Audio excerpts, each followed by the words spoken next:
All right. Sorry about that, guys. Fuck me. You know how it is. I'm just trying to get used to what's going on here. I just moved. Anyway, I am glad to be here with you live today on Sunday with, you know how it is, War Story Sunday with Papa C. Today's episode, we are going to talk about some real shit. Some real shit that gone on, right? So, last time, where did we leave off? Well, last time we left off with me leaving. If you guys remember, I was in Bougie Boss Pass, and there wasn't a whole lot going on in Bougie Boss, right? Showed up there. I was there for about 3 weeks, and then I got a warning order. Hey, get ready, pack up your shit, because you're going to be going out with Kilo Company. And from there, you're going to go out to Musa Kela, Nowzad, Lashkar Gah with Kilo, do a full mobile op for an undisclosed amount of time. Because why? Well, because what we were trying to do was we were trying to move to the north to make sure that the Taliban wasn't moving in fighters from the north into Marja. If you guys remember from my earlier podcast that I did, and I talked about kind of the war that was going on in Afghanistan in 2010, we plussed up. The Taliban had really built up a huge force. They were moving a lot of weapons. They were moving a lot of drugs. They were doing a whole bunch of stuff through the, from really what it comes down to, and I guess I'll just preface this. They were moving things down from the Kajaki Dam down to Sangin, into Marja, and then down into Pakistan. So Marja was the big stronghold at the time, and that's kind of mainly where the Marines had to go, because all those other main areas that I just mentioned were tied up with the whole ISAF. So ISAF are all the forces that were in the international fight for the global war on terrorism. So mainly we're talking the Brits and then everything that falls under like the British Empire in a way. So the Scots, the Aussies, the New Zealanders, even the Gurkhas, Georgians were there. The Italians were in some places. Then we had the Air Force, and then we had the Army in their key areas. So they threw us, right? They threw Kilo Company on a mobile op to go out to the north of Marja to take off some of that pressure of the Taliban moving money, moving weapons, and moving drugs in and out of that location. So Kilo Company packs up. They come towards Bougie Boss Pass. They pick me up. We go to Fob Delaram for a little while to refuel, resupply, get some hot chow, get a hot shower in. We're there for about 3 or 4 days, and then we get ready to go on a mobile op out to these key areas. Go out there, and as I described in the last episode, I got my first contact. We showed up to a village where there was already some previous hostilities. We got 155 shelled. So if you guys recall, these guys lit off like they stuffed an old 155 artillery shell with some kind of propellant and explosive, put a fuse on it, and then put it on like this V type thing, and then launched it out our convoy while we were in a 360. Chased after those guys for a little bit, but we didn't coordinate well enough, and we ended up letting those guys go. Then we ended up the next day going to another village that we received contact at as well prior to. I interrogated a young kid, and a dust storm was moving in because we had just found a whole bunch of urea nitrate there, and I believe we found some small arms. And obviously, because it was previously a hostile territory, a hostile village, we were very, very skeptical. But that what's it called, storm, that dust storm moved in, right? And it literally at 3 o'clock in the afternoon, literally blacked out our conditions to the point that we couldn't see more than a foot in front of us, requiring us to move out, holding on to each other, and having to wear our night vision optics in order to get back to our convoy and to our 360. If you guys remember, I had my craziest, up to that point, my craziest experience, and still to this day, I'm going to explain some stuff probably next episode and not today, but some of the other shit that I've experienced that was pretty fucking scary. But up to this point, and I think even up to this point in my life, there's probably 3 or 4 of the most scary, well, shit, I should talk about some of my consciousness shit that was like super scary. But physical stuff, that was literally one of the scariest moments of my life, was being alone in the middle of this dust storm, because all my guys, right? Again, I talk about being being an attachment to an infantry unit. They kind of forgot about me, right? They all spread to the winds and went to their vehicles, and I couldn't see which vehicle or who or with where. So I was lost in the middle of that dust storm. After that, found the spot. I was pissed off at them for a little bit, but got over it. Dust storm cleared out about an hour and a half later. We ended up blowing up like shit. I forgot how many pounds of fucking urea nitrate. It was like hundreds of pounds of urea nitrate. And then we kind of went from there. Now, after that, I think we were just with a small contingent. I think we had like 13, 14 vehicles, but the entire company up to this point, we had a CAT attachment as well. I don't remember what CAT stands for, but these are like the weapons. This is like the weapons platoon part of the infantry. So they have a lot of heavy weapons, the Mark 19s and all this other stuff mounted on their vehicles. They're spread all over. There's other platoons within the company as well. They're spreading all over, like throughout Lashkar Gah, and they're working to the north and all this other stuff. And the crazy thing that starts happening is a lot of these guys start hitting IEDs that are all throughout that riverbed that's kind of going on, all in the wadis as they're moving north towards these bazaars and stuff like that. So at that point in time, we need to start moving out to go help these guys, because I think we have a wrecker with us. So we need to go and we need to move out to kind of help move some of these disabled vehicles and pick up some guys and all this other stuff. So that's what we end up doing, is we end up coordinating with these guys and end up moving up.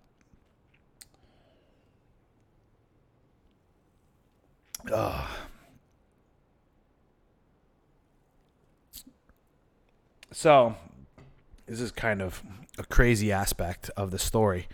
I think at this point in time, we're moving up, and we have an EOD attachment to us. There's 2 EOD techs in their own MRAP. They have their own MRAP that has all sorts of kit in it that's, obviously meant to disarm bombs and so forth. And we need to go up there to where that IED blast is at, right, where this disabled vehicle is.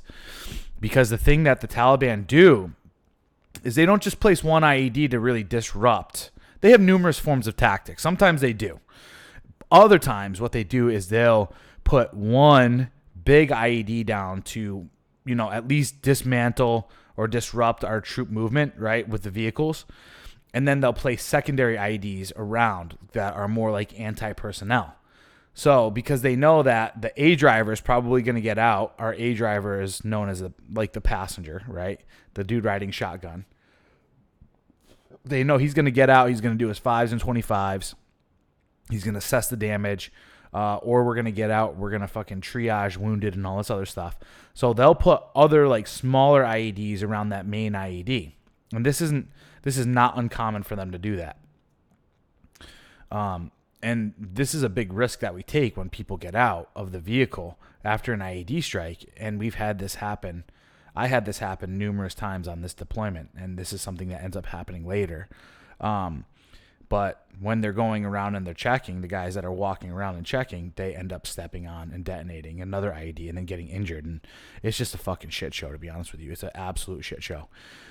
So I'm the third wheel kind of deal in this 7-ton. So the 7-ton cab really only holds, it's only supposed to hold like 2 people, but because it's bench seating, we can stuff 3 people in there. And because I'm an attachment and the other 2 guys are lance corporals and I'm a sergeant, well, no one knows my rank really, but I'm a higher rank individual. I get to ride shotgun with them. But they're like, hey, listen, we're going into some pretty hostile territory. And EOD has a 240 mounted on their MRAP, on their turret, and there's nobody there to run the gun. So are you open? They ask me. They're like, are you open to like going and mounting that 240? And I'm like, are you fucking kidding me? Like, let's go. Let's do this shit, right? We're going into fucking hostile territory. Like, sign me the fuck up. Let's go, right? So I hop in the EOD MRAP. I'm pretty sure the I only remember the one, Brian Starkey, I believe his name was. That was he wasn't the driver, he was the A driver. He was pretty much the lead of that small little team. We end up gearing up, and these dudes, I'm fucking excited, obviously. Like I told you guys previously, EOD, counterintel, and force reconnaissance, or just the recon guys. At this point in time, we're pretty much like the special operations dudes in the Marine Corps. They're still setting up MSOB at this point in time, Marine Special Operations Battalion. It's not really that big up to that point in time. There's a few teams and stuff like that, but it's still not as big as, EOD, counterintel, and force recon. So when EOD dudes and counterintel dudes get together, it's like, hell yeah, right? It's kind of like the cut of the same cloth. So I go into these dudes fucking MRAP, and they're like, what's up, bro? And we're like, everyone's fucking first name basis and all this other shit. We talk to each other like dudes. And these guys got all this gear. And then I look back too, and these guys got fucking like they have like boxes and boxes of like Otis Spunkmeyer fucking muffins. They have like boxes of fucking Rippets, beef jerky, like none of the shit, like none of these grunts have any of this stuff. They have like your basic fucking MRE, and that's about it, right? These guys got like boxes full of all this shit. They have like unlimited resources. I'm like, damn, this is fucking epic. Like, how the hell do you guys get this? And like, this is just given to us. Like, we get our own fucking, what's it called? We never roll out without any of this stuff. So I got to, in comparison to like how it was before with just cruising in that 7-ton, I didn't really have to worry about any of that other stuff. So we're cruising around. And at this point too, I had my first strike ration because the EOD guys had first strikes. Now the first strike ration it's supposed to be a 24-hour ration. Actually, technically, you could parse that thing out to last about 3 days easily. It's easily 10,000 calories. It's jam-packed. Like, the bag itself is probably about the size of a football, like the width of a football, and probably like a foot long, right? It's packed full of shit. And I'm all excited. So this is like an army, like it's the first strike is like an army thing, right? It's supposed to be for Rangers so that they can go out. They only need 3 of them to pretty much last them the week, right? Because those guys are supposed to be able to survive off of basic stuff. It's packed full of like Ranger bars, which are just like these not beef jerky. It's like a knockoff Cliff bar. This beef jerky. There's a whole bunch of stuff in there, plus like your basic MRE tenants, other than like, the actual meals. A basic MRE for people that are out there. I actually have some lying around here, but I'm not going to go and grab them. That basic MRE usually ranges anywhere from like 3,000 calories to 4,500 calories. It's supposed to be just one meal, but you could practically live off of one MRE per day. And you could probably, like, if you really needed to, you could stretch that out. So it was cool to get a first strike. I was like, this is cool. I'm experiencing some new stuff, seeing some new kind of like technology kind of deal, right? Hanging out with the cool guys and all this other shit. But let me freaking tell you, the first day of having a first strike, it was cool. The beef jerky's terrible. It's literally, I don't know how they could even constitute that as beef jerky. It's the most disgusting. Like, think of the beef jerky you guys can get at like a grocery store, and then step it down probably, like, I don't even know. Like, prisoners probably would not even eat this stuff. That's how terrible it is. It's so dehydrated. It's like if you took a hot dog and fucking took a rolling pin and like flattened it out and then put it in a dehydrator and then tried to add some like pepper or seasoning to it. That's how terrible it is. It's disgusting. It tastes terrible. It's like Slim Jim greasy too. Ugh. I can't fucking eat Slim Jims, dude. I'm like, gross, disgusting. You're in the middle of the fucking desert, dude. Food is food, right? Water is water. Rippets are like fucking gold. Seriously, I snagged a bunch of Rippets too, and brought them back to the 7-ton later on. I'll tell that later. Actually, fuck it. Let's go with it. Brought it back to the 7-ton. I go and I like give it to those guys like it was gold, and Blashky actually like lifts up the seat and he's like, "Dude, I snagged a case. I snagged the case before we went out. I didn't want to let anyone know." I was like, "No shit, it's fucking epic." That's how people do business. It's all like barter and trade and shit. So anyway, go out with EOD. We're moving to this wrecked Mat V that's up north where like weapons and another part of Kilo Company are at. And we pull up. It's probably like a 4 or 5 hour drive to get up there. We get up there and we're pulling through. And off in the distance, so I'm on this fucking turret. Off in the distance, it's probably like 2 or 3 in the afternoon up to this point. We're sitting on this wrecked one. The 2 EOD techs are out. They pull the robot out. They're doing all sorts of stuff. They're marking off different things. They're detonating like different like little pieces of det cord that are still there because they don't know what's going on. And off in the background, so like then you hear the fucking radio going off like crazy. And off in the background, up on this fucking hillside, I'm just hearing fucking like machine gun fire go off like crazy, right? And just machine gun and small arms fire. And the comms are just going fucking cuckoo. And I'm not with Blashky this time, so I can't. I'm on my turret. I'm facing the turret in that direction. It's probably, oh man, it's got to be easily a click or more away. So I can't see anything. All I could see is just this village and just smoke kind of pluming up and all sorts of different shit going on. And I'm like, I'm chomping at the bit too because I'm like, I love the 240. The 240 is probably one of the best fucking weapons frames. I'm so excited that I'm sitting there in this turret. I'm ready to fucking unleash. And they're like just way out of range, and you have no clue what's going on. There's no targets to identify. Anyway, you're hearing Marines get some. That's kind of pretty much what's going on. You got a fucking moto boner going on because you want to fucking get in the shit too. What I didn't realize, and this is what I heard afterwards. Now, I'm going to read this story to you because this is what was going on. I was there about, like I said, it was like just over a click away off in this village. What happened, obviously, and I'll preface the story as to what happened, right? So this part of Kilo was...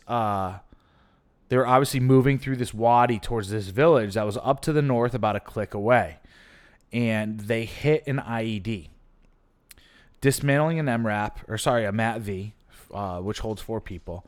And they sat on that Mat V for a little while.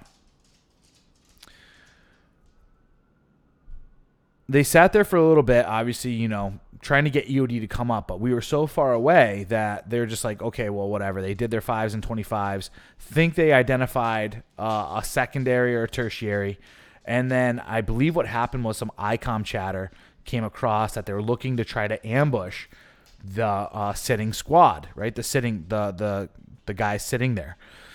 A small contingent of Marines decided to go and move up on foot into that village, right, using the kind of signals and intel that they were getting.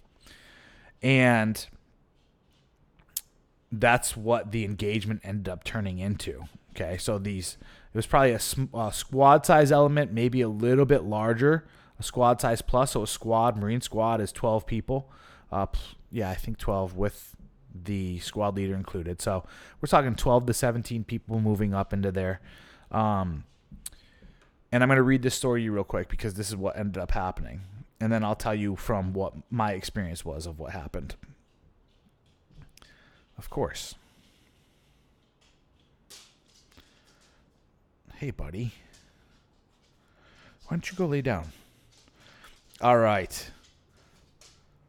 General James Mattis once famously said, "The first time you blow someone away is not an insignificant event." That said, there are some assholes in the world that just need to be shot.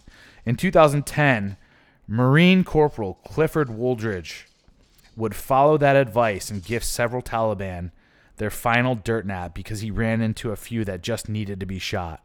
He also ran into one unfortunate member of the Taliban who simply needed to be beaten to death with his own weapon. While on mounted patrol, Wooldridge and his Marines became the recipients of a copious amount of enemy fire. Doing what Marines do best, Wooldridge took the fight to the enemy. Wooldridge led one of his teams over the fire-swept open ground in order to flank the enemy. Their violence and speed of action killed or wounded 8 Taliban while sending the rest running for their lives. In order to cover the team's withdrawal, Wooldridge remained behind to provide cover. That's when he heard enemy voices on the other side of the adjacent wall. Without hesitation, he rushed around the corner and unleashed his 249 saw upon them at point-blank range. He moved back behind the wall in order to reload when he saw the barrel of an enemy rifle pop out around the corner. Realizing his weapon was not ready to fire, Wooldridge took action. He seized the enemy's rifle by the barrel and began to engage in hand-to-hand combat. Wooldridge overwhelmed the enemy and took his rifle from him.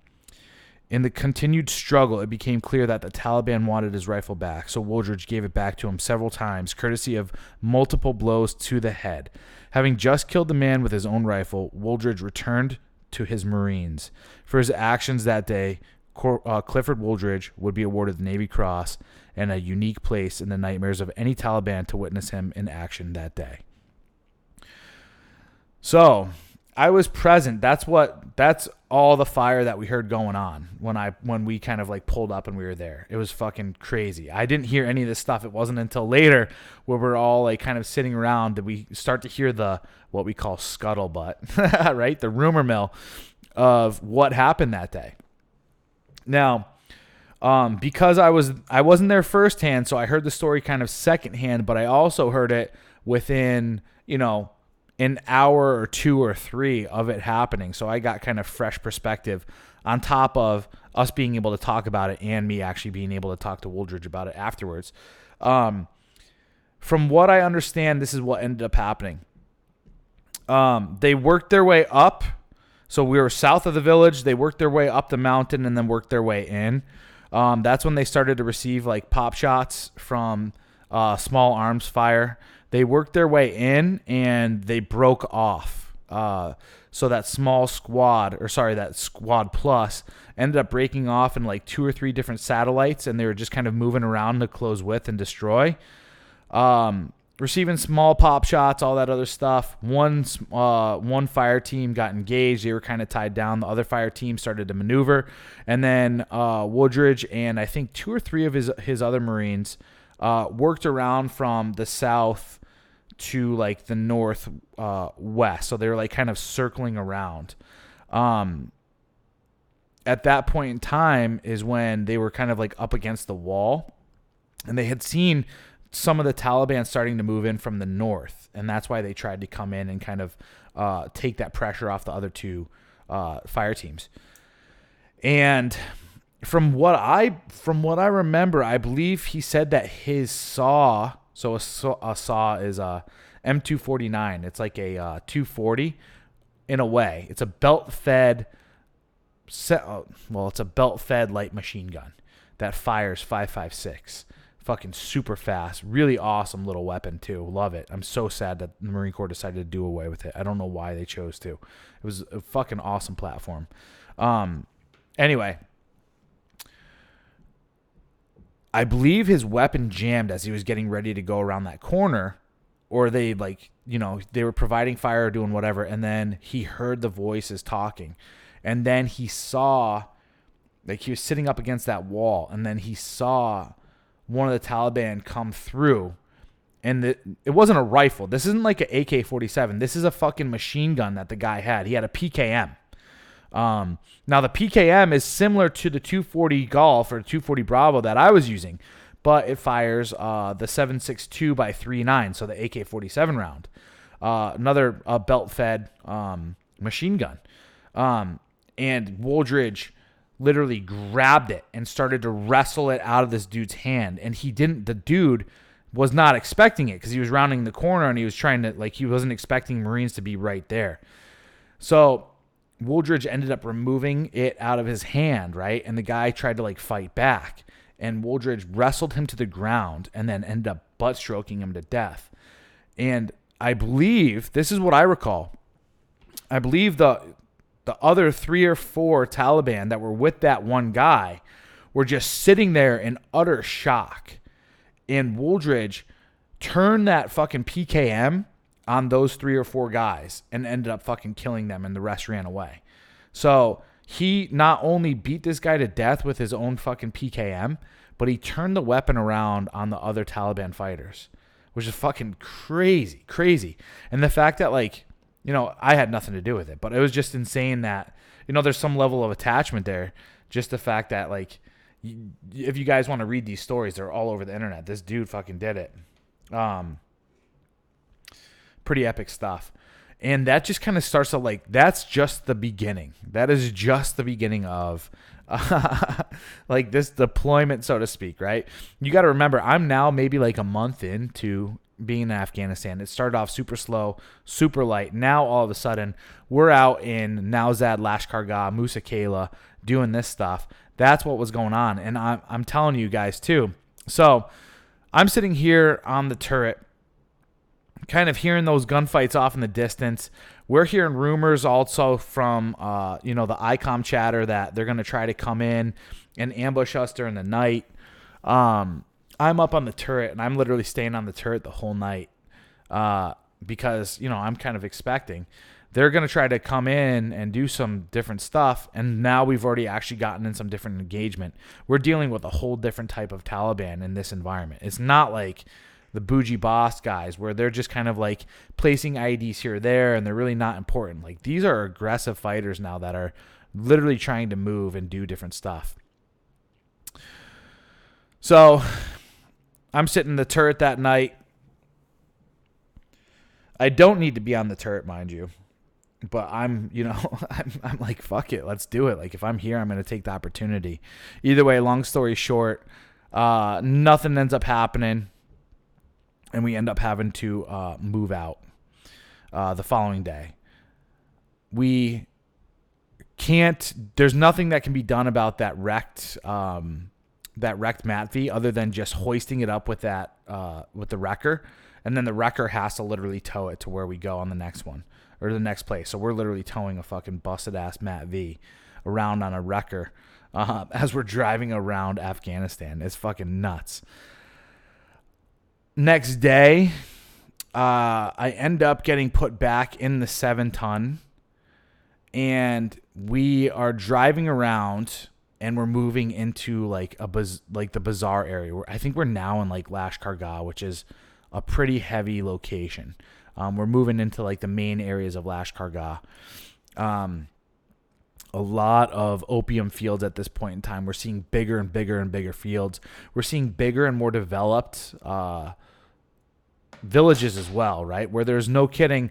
The crazy part that you'll see in some of these villages, especially when you get to like Lashkar Gah and Musa Kayla and all these different ones, is now you're starting to deal with more like warlords. And this is how the Pashtuns work, right? Is they have like a main warlord of the village who's kind of the one that runs all the opium and all this other stuff and does all the different shit and works with the Taliban, of course.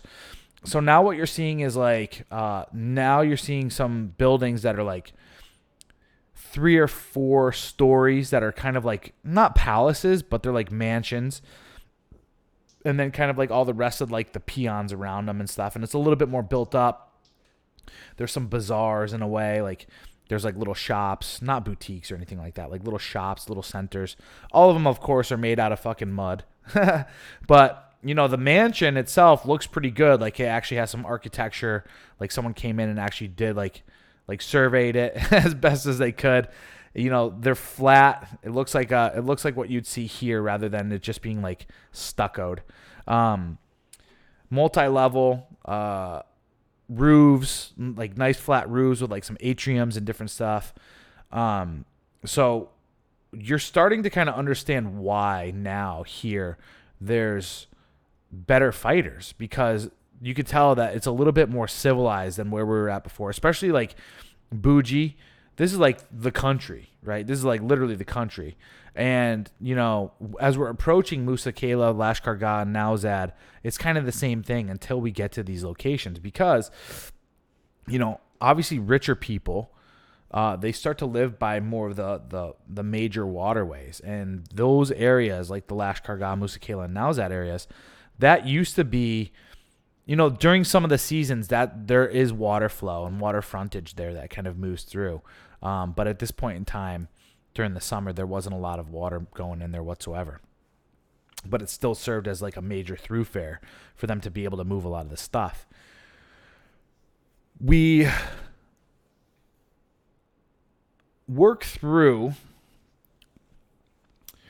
end up working our way down there, like I said, and we end up working our way through the wadi, and we start to pick up some ICOM chatter that's pretty significant. And we hear a lot of stuff like these major Taliban leaders coming on the net, and they're talking about the Americans moving around and how there's like a big meeting that's going on locally, right, between these like, no kidding, a big Taliban meeting that's going on where they're moving a lot of money and drugs and weapons. And we're just like locked on at this point in time. We're like, this is fucking epic. So we're kind of driving around outside of these villages and kind of just trying to like, what we're doing is we're trying to bait them into talking more and like giving their position away through them talking about our position. And then we're also playing around with like, because once we get close to them, they stop talking. So we're kind of like baiting and switching in a way of moving different guys around in different locations in order to kind of find and lock in where this major meeting is going on. They're talking about, it's cool. We had a top 30 HVT, high value individual, high value target list. And some of the names that started to come up on there were like within the top 20. So from like 10 to 20. I would even say there was like one name that was thrown out there that was like top 10, like the major people that we're looking for that were like the major movers of the Taliban. So we're like charged at this point in time because there's a lot of stuff going on. The names that are being dropped, obviously they're not saying like, hey, they use code names, they use different nicknames, but we have all the intel on their nicknames. So it's fucking awesome. And there's some big movers and shakers in that town, around that area, and the ICOM chatter is just going on and on and on. So we're baiting them, we're moving around, we're figuring out kind of like where we're going. And then luckily I was in the squad, right? We're mobile right now in this squad where when we're moving around, all of a sudden we see like 14 fucking motorcycles just dart out. And then like 3 or 4 fucking cars, like one SUV and then 3 white cars just, right? They just go like every fucking which way possible. And this time we were fucking on it. I forgot the fucking corporal's name, but this kid was the squad leader. I think he was a sergeant rather. Yeah, he was a sergeant. Skinny dude, fucking on it though. This time we were on it. We saw this one car and he literally fucking tells his driver, he's like, go, like chasing like right on this dude's ass. We're in the 7-ton. We have to move around like this big wall, and we finally catch up and we see the dirt trail of them, and we're all just like cowboys and Indians chasing after these guys. We realized that this was a major meeting that we just broke up of what was going on. We found it, right? We have all this intel leading up to this point in time. These guys are hightailing it, like the white car is hightailing it out of there as fast as possible. They're going over these fucking gigantic moguls to get in this wadi. That sergeant is like on it. He's like, stay on him, stay on him, stay on him. He ends up getting permission to try to shoot out the tires, ends up shooting out the tires and stopping this vehicle. Probably like a mile. I want to say it was like east that we were going in this direction at this point in time. And we end up pulling up and they're like, we need Tucker right now. And it was fucking crazy, right? We pull up and this is like, I think, it took a little bit of time, but these guys were seriously on it. The second they got out, they pulled those guys out of the car, cuffed them kind of deal, started asking them as many questions as they could, but they couldn't really get any answers out of it. And they start like going through the car like they were taught to. So we call this, I believe it's SSE, right? Search and seizure. I believe. Man, I'm rusty on this stuff, but who cares? I don't use military jargon anymore. They start SSEing the car. And one guy is like going through like the glove box, and all of a sudden the glove box falls out, and he just sees stacks of cash just lined up, like tucked up against the firewall of the car. And that just prompts him to like start ripping off the fucking panels, everything. They end up finding fucking like the whole car, the whole interior of the car is stuffed with cash. It ends up being like over $4.5 million, 4.5 million Afghani, right? So it's like wads and wads and wads and wads of cash. It was ridiculous. Like total fucking drug dealer cash too. Nutty, right? So I pull up and they're like pulling this stuff out, and obviously I'm like, hey, like you guys got to fucking count it and like document it and take photos and all this other stuff. And they're like, yeah, cool, no worries, we're on it. The two detainees are over there. One's backed up against here. The other one's in the wadi. It's like 4:30 at this point in time, and it's gonna start getting dark. Maybe it's a little bit later, but it's starting to get like you could start to see some of the you could start to see the sun going over the mountains, and it's starting to get dark. So we don't have much time. Either way, I need to go and spot interrogate these guys. So I have to get my interpreter. I get an interpreter and start asking these guys all sorts of questions. I pull one into a ditch on the other side and separate these guys and start asking them all sorts of stuff. But no one, I mean, again, if you guys go back to any of the earlier episodes, unfortunately, these types of people don't really respond well to the types of manners in which Americans or Western people would respond to an interrogation. Like, you would have to be very, very strong-armed on these people in order to get them to start talking, if you even would. So you'd have to do some gnarly shit. Now, fortunately, I never once saw that happen my entire time in the military, my entire time interrogating. Every single time that I interrogated or I saw anybody else interrogate, even a spot detention like that, I never saw anyone do really anything of significance. And, you know, now that I'm a civilian and I'm sitting here and I'm looking back, I now have the right to be fucking critical of that stuff. Those are people, whether I agree with the war or not, we were still fighting a war. And like I said, the number one reason why I decided to go and become a counterintel collector was in order to make sure that Marines came home safe, because that's the team I'm fighting for. And, what we were doing over there, we needed to have some more tools in the toolbox, if that makes any sense, for us to be able to really get the information that we were looking for. Now, granted, I walked out of there alive and in one piece, and I'm going to tell you some stories, starting next week that you're going to walk away and just be like, how the fuck? How did that happen? Still to this day, I'm in the same boat. I mean, I've gone through some pretty gnarly spiritual experiences afterwards to kind of understand a little bit further as to why I was able to walk away from this shit. But I'm telling you guys, starting next week, fucking just sheer craziness. Anyway, so I start interrogating these guys, and there's nothing, like I said, there's not much you can do.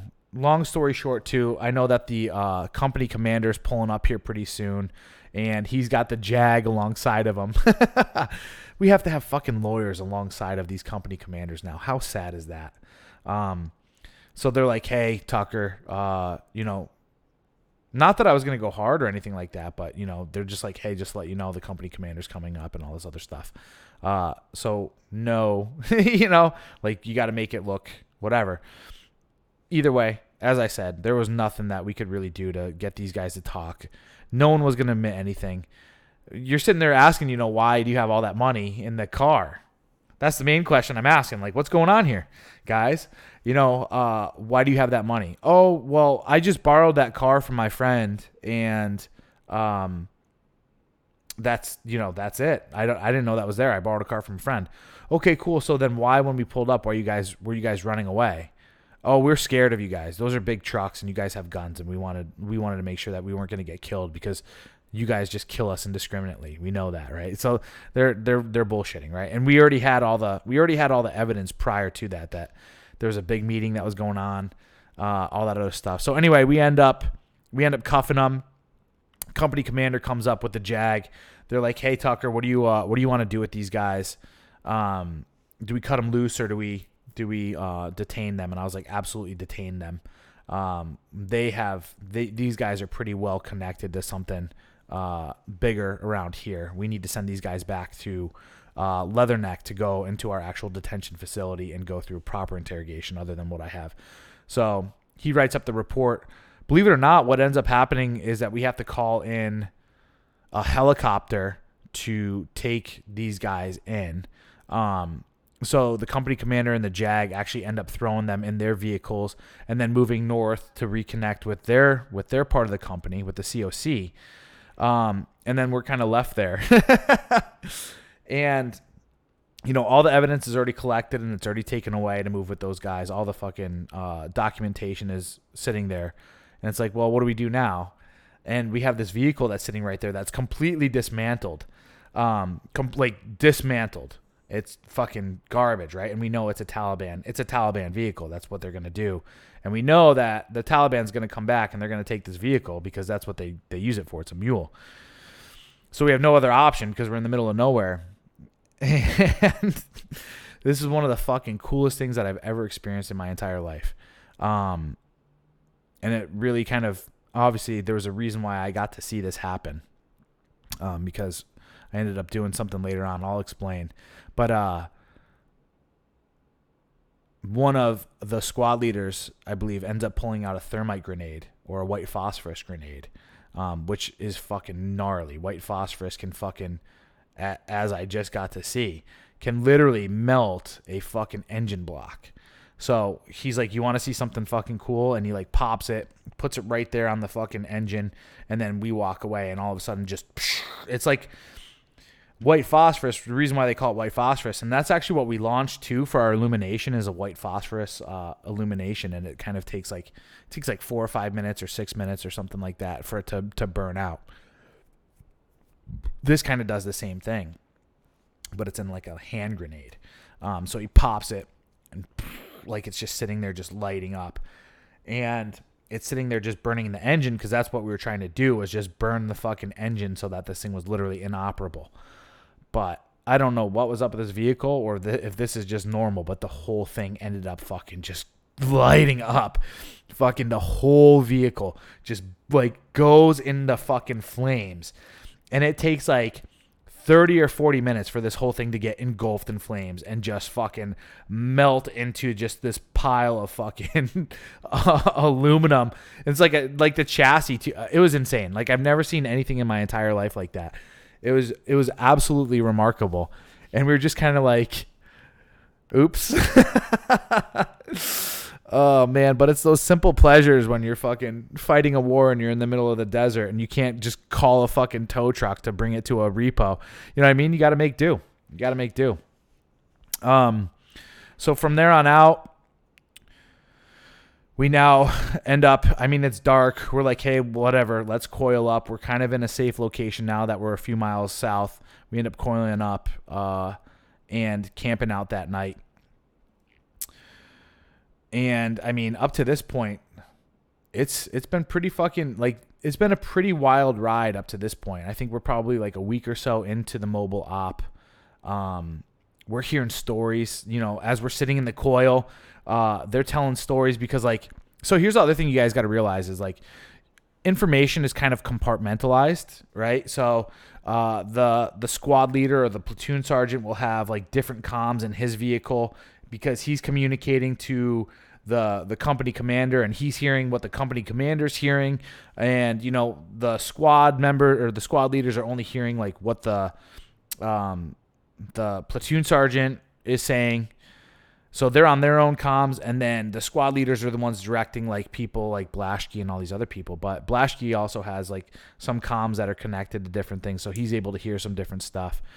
But either way, we're all talking on comms at night, and we're hearing different stories from all over about how Kilo and Kat are doing different stuff, and we're hearing more about the Wooldridge story.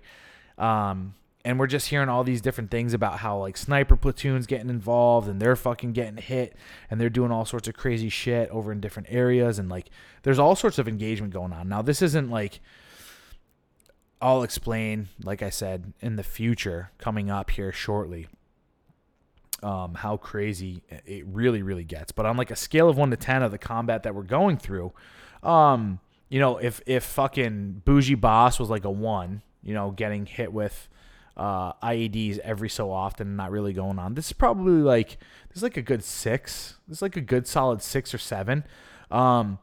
The thing though about Musa Kayla, Lashkar Gah, and Nowzad that's going on up to this point in time is, we're hitting a bunch of IEDs and stuff like that.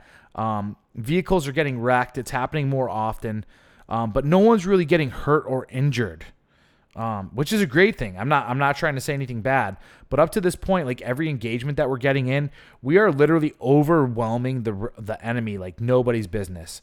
No one's getting hurt. No one's getting fucking killed. Like as far as Marines are concerned, even the IEDs, people are probably getting rocked and maybe have some concussions. But at this point in time, like this is the thing you got to understand about Marines, especially grunts, especially dudes from fucking 372, like 7th Battalion Marines, 7th Regiment. 7th Regiment Marines are known to be pretty damn tough. So those guys are just like, fuck it. Like, I'm staying. I don't care. I'm fighting. I'm staying with my boys. I'm not going home. I'm not, you know what I mean? Like that's how they are. So the crazy part is up to this point, it's been a one-sided fight. And I believe the next day, we decide that we're going to all go meet up. It's not like we decide and we're like, hey, let's hang out. Like, we're all moving into this one central location to I think because we're moving south and we're actually moving a little bit closer towards Marja. We're going to meet up and coordinate. We see a lot of air support that's going on because up to that point in time, we didn't have any air support as much because it was all meant for Marja unless we had any kind of casualties.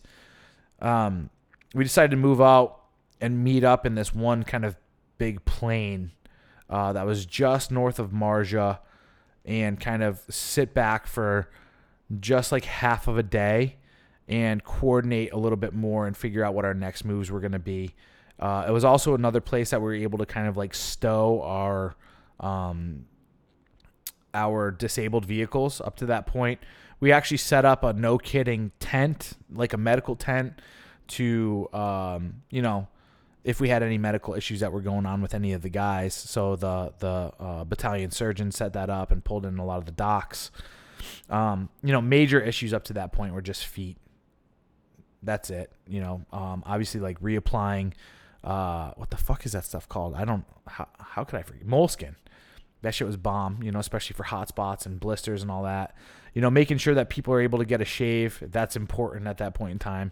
That's the funny part too, is we pull in, right? And it's crazy because like the sergeant major and the battalion commander are there. So that's why this is big, because that's why they wanted to set this up, because the sergeant major, the battalion, and the battalion commander were there.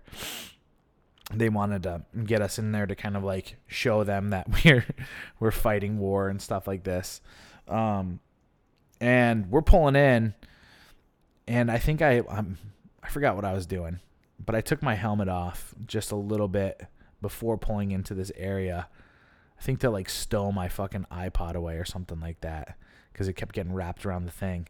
And as I look up, I can see the sergeant major probably like 600 meters in front of me. You could tell, dude, this guy was called, his name's Sgt Major Black. We called him the Black Cloud. This guy's like 6'3", 6'4", skinny, but he has that fucking like perfect fucking drill instructor frame of like the square with the small waist taper and just like kind of like a long neck, and he just always stood erect, and that's who he was. That's a downfall with most sergeants major.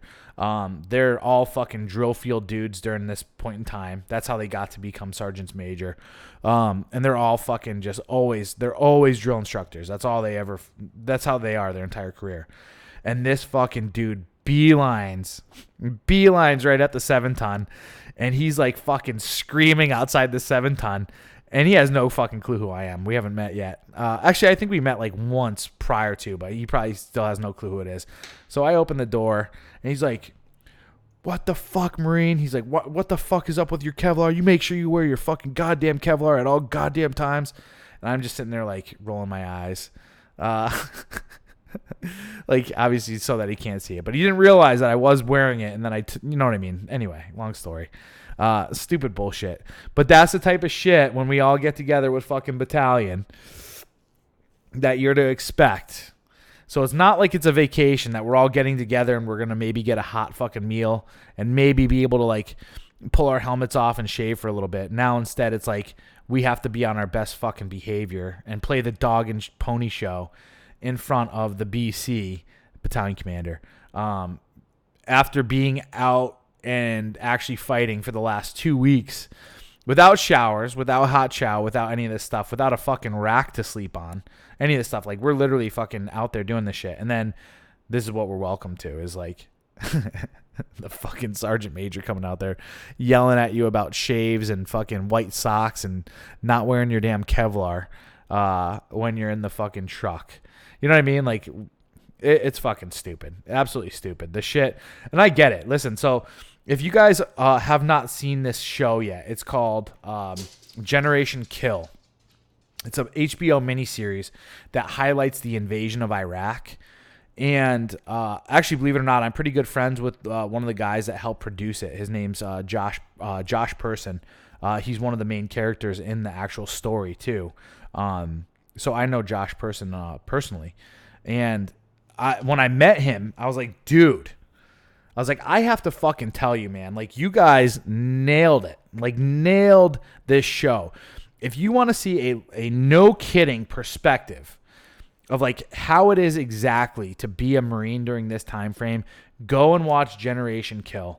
Now, it's highlighting Iraq, so it's going to be a little bit different from what I'm dealing with here in Afghanistan.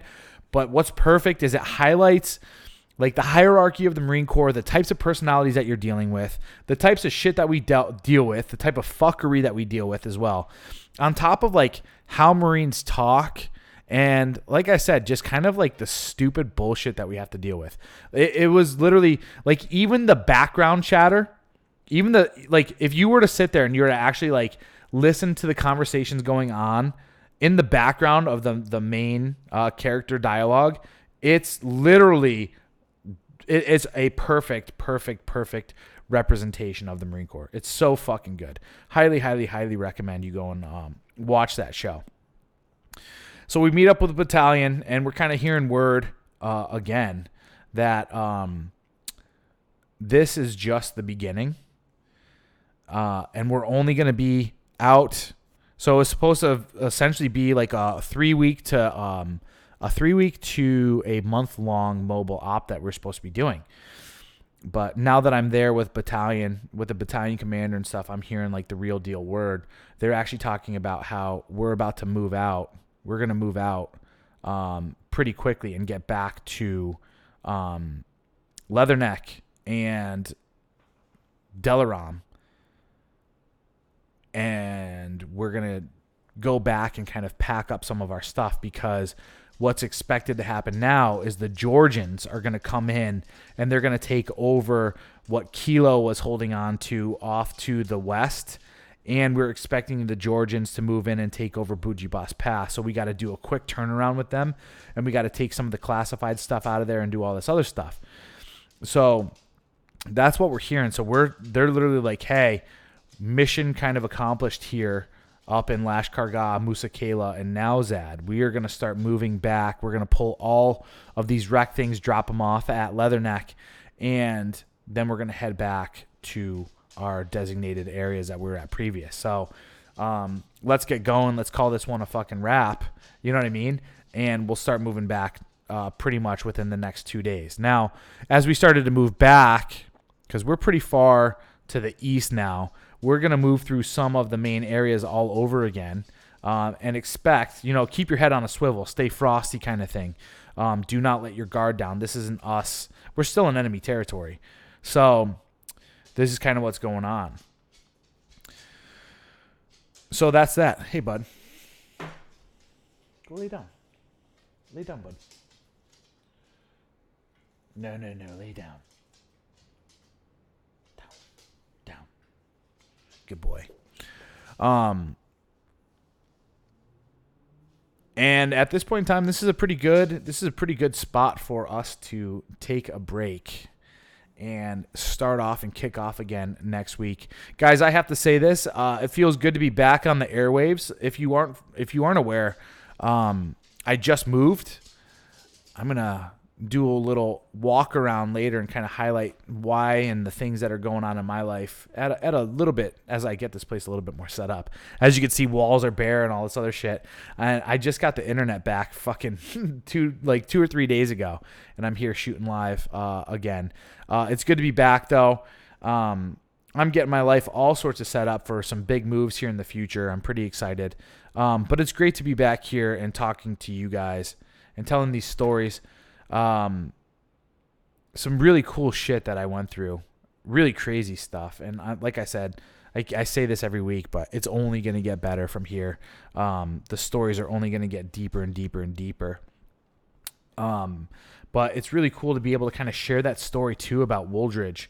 What a fucking fantastic story about a fucking Marine that removes the weapon out of Taliban's hands and literally beats him to death. And the fact that I was a kilometer away witnessing it from afar, from a fucking turret, wanting to get some. Now, there's some other things that happened too during that time frame of Musa Kayla and Nowzad.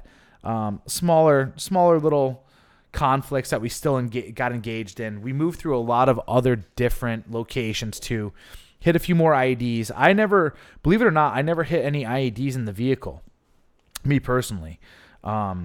Which is great. I'm not complaining about that whatsoever. But we had all that happen. But the main thing I wanted to really cover and what occurred during my time frame going through this whole deal was up to that point, we started to see a lot of combat, but that type of combat conditioned me to believe that we as fighters, we as a military force, the United States Marine Corps, were just that far superior to the Taliban. And as time goes on, and as you guys listen to the stories further, you're going to see a whole different perspective.